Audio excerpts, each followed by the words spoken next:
Mohammed, I'd like to ask you, I have a son 9 years old who takes boxing lessons at the Moorside Boys Club. What advice would you give to a young boxer? The advice I would give a young boxer is not to try to make it his profession. Use his brains, his mind, take advantage of his youth, and learn, because young people learn much quicker than old people. Go to school, get an education, take up a trade, go to college. See, everybody was born for a purpose. Trees have a purpose. Everything God created has a purpose. The moon has a purpose, I tell children. The rain, snow, cats, dogs, everything you can think of was put here for purpose. And most surely, human beings have a purpose too.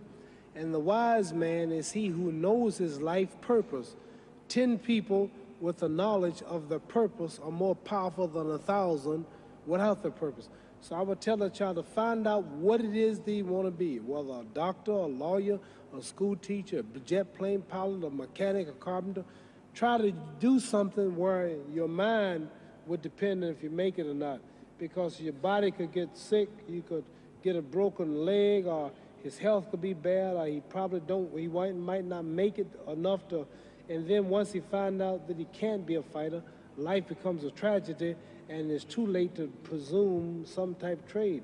So while they're young, I wouldn't tell no young man to try to make boxing a profession, because the odds are there might be one Muhammad Ali every 200 years.